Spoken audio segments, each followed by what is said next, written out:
देखिए, उड़ीसा से मोदी जी जैसा मेरा रिश्ता नहीं है। मुझे तो मोदी का नाम लेने में डर नहीं लगता। पांड्यान की बात ही मैं कर रहा हूँ।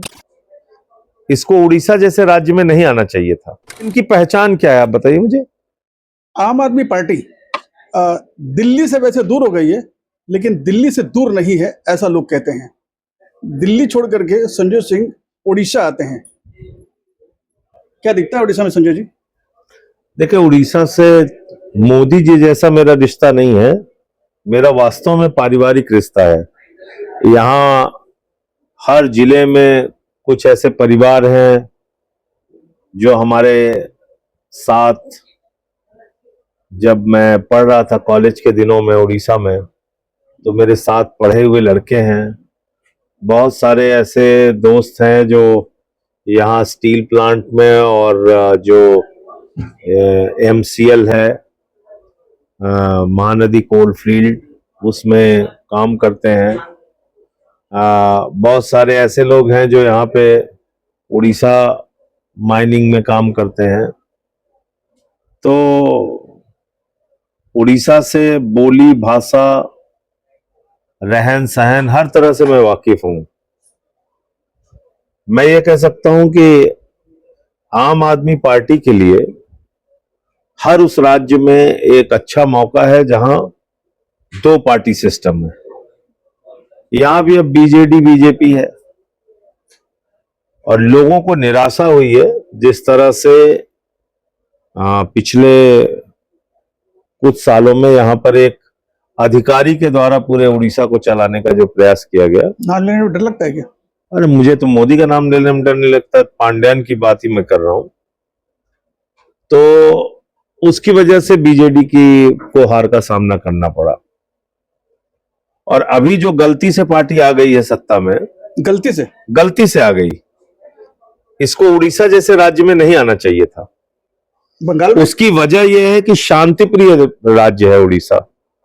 यहां कभी हिंदू मुसलमान की राजनीति मैंने देखी नहीं। मैं पहली बार 88 में आया उड़ीसा और तब से लेके आज तक मेरे रिश्ते हैं उड़ीसा से। यहाँ बहुत सारे ऐसे परिवार हैं, उनके यहाँ शादी ब्याह फंक्शन में जब तक मैं नहीं होता तब तक उनके घर का फंक्शन पूरा नहीं होता। तो मैं उड़ीसा से बहुत अच्छी तरह वाकिफ हूं। यहाँ ये नफरत वाली राजनीति का कोई लेना देना ही नहीं है।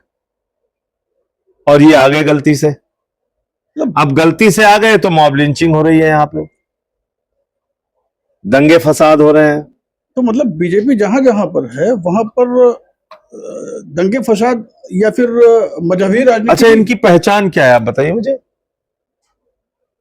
कहीं बहुत शानदार स्कूल देश भर के किसी हिस्से में, छोड़ दीजिए आप उड़ीसा तो अभी 2 साल हुए, देश के किसी हिस्से में जहां 30 साल से हैं, गुजरात में दिखा दीजिए जहां बहुत अच्छे स्कूल इन्होंने शानदार बनाए हो। दिल्ली के स्कूल जहां इन्होंने अच्छे अस्पताल बनाए हो, जहां इन्होंने रोजगार दिए हो, नौजवानों को नौकरियां दी हो, दिखाइए।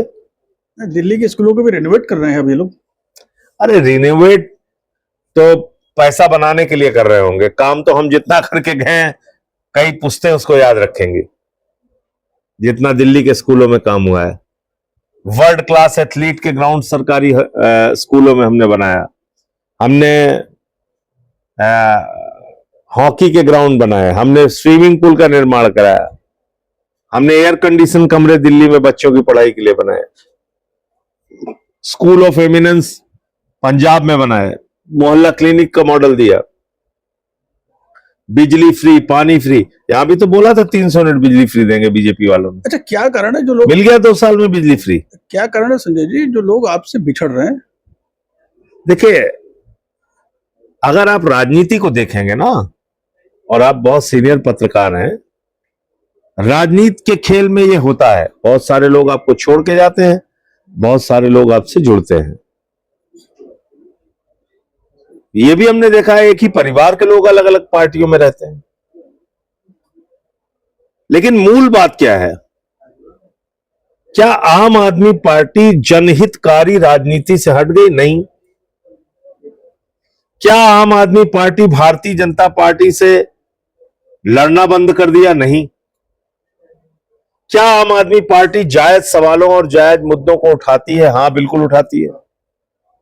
तो जो हमारा काम है, जिस काम के लिए हम राजनीति में आए थे, कि हम स्कूल अस्पताल ठीक करेंगे, बिजली पानी फ्री देंगे, हम लोगों की जिंदगी में बदलाव लाएंगे, तो हम तो वहां खड़े हैं। अब इस राजनीति को छोड़ के कोई दूसरी पार्टी में जाना चाहता है, बीजेपी जैसी पार्टी जो नफरत फैलाने का काम करती है, तो उसके बारे में हम क्या बोल सकते हैं? आप जाइए। अच्छा, मुझे याद आ रहा है अरविंद केजरीवाल जब उड़ीसा पहली बार आए थे, जब आपकी पार्टी भी नहीं बनी थी, तब उन्होंने कहा था कि हमारे पास झाड़ू है, कुछ नहीं होगा तो हम सड़कों पे झाड़ू लगवाएंगे। झाड़ू कम हो गया क्या? कॉकरोच ज्यादा पैदा हो गए? देखिए, कॉकरोच तो पैदा हुए हैं, जो ये फ्रस्ट्रेशन है लोगों के मन में, उसका एक रिफ्लेक्शन है, एक प्रदर्शन है कॉकरोच जनता पार्टी। और दूसरी बात है, आप इस देश के नौजवानों को अगर कॉकरोच कह के अपमानित करेंगे, तो कहीं ना कहीं उसके जवाब में ये इतना बड़ा माहौल देश भर में खड़ा हुआ। तो गंदगी साफ नहीं कर पाए आप? गंदगी साफ करने की जरूरत झाड़ू का मकसद तो शायद वही था। गंदगी साफ करने की जरूरत समय समय पे पड़ती रहेगी जब तक ये दुनिया है। सब कुछ साफ हमेशा नहीं हो सकता, प्रयास तो आपको हमेशा जारी रखना पड़ेगा, कभी कम कभी ज्यादा। अच्छा, अभी एक दिन पहले ही संजय सिंह फिर से एक बार विवाद में आ जाते हैं चंदू चौहान को लेकर के। चंदू चौहान का मुद्दा बहुत जायज है। चंदू चौहान हमारे भारतीय सेना का वो जवान है जो उड़ी में जब जवानों की शहादत हुई थी, उसके बाद पाकिस्तान घुसा था। वो पाकिस्तान में घुसा, उसको 4 महीने तक पाकिस्तान की जेलों में यातना दी गई। गलती से घुसा था या जान के घुस गया था? अब छोड़ दीजिए, उस विवाद में नहीं जाते हैं, क्योंकि ये हमारे जवान के सम्मान का विषय है। ओके। इसलिए मैं उसके डिटेल में नहीं जाऊंगा। वो पाकिस्तान में घुसा, 4 महीने तक पाकिस्तान की जेलों में उसको यातनाएं झेलनी पड़ी। ये तो रिकॉर्डेड है ना। और फिर भारत सरकार ने और विदेश मंत्रालय ने पाकिस्तान सरकार से बातचीत किया और जैसे भी दबाव बनाया उसको लेके आए। जब लेके आए तो ढोल पीटा पूरे देश में कि देखिए हमने कितना बड़ा काम कर दिया। तो भैया, आप ऐसे जवान को सस्पेंड क्यों करते? 5 बार रेड एंट्री देके आपने उसको बर्खास्त कर दिया। उसका परिवार आज भुखमरी की कगार पे पहुंच गया। आप मुझे बताइए। और बीजेपी वाले इसको देशद्रोही कह रहे हैं। अच्छा, डॉलर के मुकाबले रुपए का जो है मूल्य जो है अब धीरे धीरे कम होगा, ऐसा बोलते हैं। देखिए, 37 रुपए मोदी जी के राज में कम हुआ। रुपए की कीमत जो है डॉलर के मुकाबले 37 रुपए और गिरी। नहीं, रुपए गिरी बढ़ेगी, डॉलर के मूल्य कमेगी ऐसा कहते हैं। नहीं, मतलब रुपया गिरा, डॉलर मजबूत हुआ। मैं कह रहा हूं कि डॉलर गिरेगा ऐसा कहते हैं। ये कहने को तो बहुत कुछ कहते हैं। कह के तो ये भी आए थे कि हम टैक्स खत्म कर देंगे हिंदुस्तान। कह के तो आए थे 40 रुपए में डीजल देंगे, 50 रुपए में जो है पेट्रोल देंगे। 15 लाख भी दिए, कहा था आपके खाते में देंगे, मिल गया 15 लाख आपको। तो बस कहने के मामले में मोदी जी का कोई मुकाबला नहीं है। 2,500 रुपए हमारे यहां बोल के आए थे, पर दिल्ली में माताओं बहनों 9 मार्च को आपके खाते में 2,500 रुपए आ जाएगा। आ गया वहां 2,500। तो इसलिए मोदी जी की कहने के मामले में आप चिंता मत कीजिए। कहने के मामले में तो भाषण वीर हैं, वह पूरे दुनिया में उनके मुकाबले कोई नहीं बोल सकता। वैसे भाषण संजय सिंह भी अच्छा दे देते हैं। अब वो लोगों का मानना है कि अच्छा दे देते हैं। लोगों को मोदी जी तो नहीं मानते। लोगों को गीत वीत सुना के भी उत्साहित कर लेते हैं। मोदी जी को तो नहीं लगता अच्छा हमारा भाषण। गीत वीत भी सुना के उत्साहित कर लेते हैं आप। वो तो आंदोलन के दिनों से शुरुआत से ही हमारी आदत रही है। केवंझर में भी आप नेतागिरी शुरू कर रहे थे। हाँ, केवंझर में नेतागिरी क्या, हमारा दोस्त है बैठा हुआ संतोष, हम दोनों रूम पार्टनर थे। तो यहाँ पे पोस्ट डिप्लोमा प्रैक्टिकल ट्रेनिंग एक हम लोगों की होती है, पीडीपीटी, तो वो नहीं मिलती थी। तो वोकेशनल ट्रेनिंग होता था, हर साल हमें जाना होता था, वो नहीं मिलता था। तो अब ये कल्चरल सेक्रेटरी थे हमारे दोस्त जो है संतोष, तो इन्होंने फिर उस समय बीजू पटनायक जी को चीफ गेस्ट बनाया था कार्यक्रम में। तो मुझे याद है एक पंडा साहब थे यहाँ पे, ज्वाइंट डायरेक्टर टेक्निकल, तो वो भी उस प्रोग्राम में आए थे। दिलीप राय जी भी मिनिस्टर थे, वो भी आए थे। तो हम लोगों ने वो सब्जेक्ट, वो विषय, अपनी प्रॉब्लम बीजू बाबू के सामने रखा। तो मुझे याद है उन्होंने बहुत ही सख्त शब्दों में बोला था कि कौन है पिलामनंगु, कौन ये ट्रेनिंग रो कौन प्रॉब्लम होची पंडा हो, नहीं नहीं आ गया, ठीक है जी, वो ये हो जाओ। उसके बाद से फिर प्रॉब्लम नहीं हुई हम लोग। ऐसे नेता थे उड़ीसा की राजनीति में, और उनको बीजेपी वाले सीआईए के एजेंट कहते हैं। मुझे दुख हुआ, और आप दिल से दुख हुआ। आप उसी से लड़ने की, उसी की पार्टी से लड़ने के लिए उड़े वो अलग बात है। बीजू पटनायक खाली बीजेडी की धरोहर नहीं है। बीजू पटनायक जी उड़ीसा की धरोहर है, उड़ीसा के स्वाभिमान है, उड़ीसा के सम्मान है। उनको आप सीआईए का एजेंट कहेंगे, यह आम आदमी पार्टी को बर्दाश्त नहीं है। और मैंने पार्लियामेंट में बोला था इस बात को कि जिस व्यक्ति को सन ऑफ इंडोनेशिया का खिताब मिला, जिस व्यक्ति ने सुकोनों की रक्षा की, जिस व्यक्ति ने भारतीय सेना के अधिकारियों और जवानों को उस समय में जब हमारा पाकिस्तान से युद्ध चल रहा था 47 में श्रीनगर पहुंचाया, आप उसकी देशभक्ति में सवाल उठा रहे हैं। वो सीआईए के एजेंट है। ये बीजेपी की मानसिकता है। ऐसे लोग आज सत्ता में आ गए। मैं इसीलिए कह रहा हूं, ऐसे लोग आज सत्ता में आ गए हैं जिनका सिर्फ दिन रात एक काम है, आपको डिफेम करना, आपके बीच में नफरत पैदा करना, समाज को बांटना और राज करना। ये ठीक नहीं है उड़ीसा की राजनीति के लिए। अच्छा, एक लास्ट मुझे एक बात बता दीजिए कि आम आदमी पार्टी एक समय में युवाओं का जनाधार होता था। अब कॉकरोच कहते हैं कि लोग युवाओं का जनाधार है, कैसे उससे निपटेंगे आप ये बताइए। देखिए, राजनीति में मेरा ऐसा मानना है, जनता किसी की गुलाम नहीं है, किसी की भी, हमारी पार्टी हो या कोई पार्टी हो। अगर आप उसके साथ ठीक व्यवहार नहीं करेंगे तो वो आपके खिलाफ अपना विरोध दर्ज कराएंगे, समय चाहे जो लग जाए।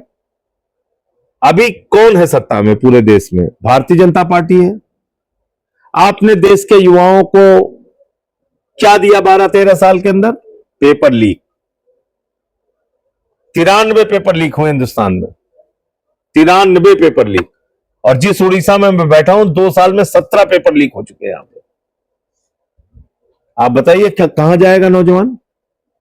आपके साथ क्या भविष्य है उसका? आपके साथ क्यों नहीं? नहीं, मैं कह रहा हूं मेरे साथ, हम तो प्रयास कर रहे हैं, लेकिन अगर वो किसी एक मंच के माध्यम से अपना आक्रोश जता रहा है तो उसके सारे हैंडल्स को ब्लॉक कर देना, यह सत्ता का डर दिखाता है। सत्ता कैसे भयभीत होती है और डरती है ऐसे विरोध से, वो दिखाता है इस बात को। वैसे आपकी राजनीति भी इसी तरह से शुरू हुई थी। हमारी राजनीति जो शुरू हुई थी, जिन मुद्दों को लेकर हम आज उस पर जिंदा हैं, आपको मैं पूरी जिम्मेदारी से ये बात कह रहा हूं। हम आए थे लोकहित के कामों को राजनीति में करने, और हम कर रहे हैं। ये गर्व के साथ मैं कह रहा हूं, इस बात को फक्र के साथ कह रहा हूं। जिस राजनीति को करने हम आए थे, बिजली, पानी, शिक्षा, स्वास्थ्य, आम आदमी की सहूलतें, उस पर हम काम कर रहे हैं, उस पर हम टिके हुए। कुल मिलाकर के जनता के पास ए, बी और सी 3 ही पार्टी है। देखिए, जनता के पास आम आदमी पार्टी, बीजेपी और कांग्रेस। नहीं, मैं समझ गया आपकी बात। जनता के पास जो भी विकल्प है, मैं सिर्फ एक ही बात कहूंगा,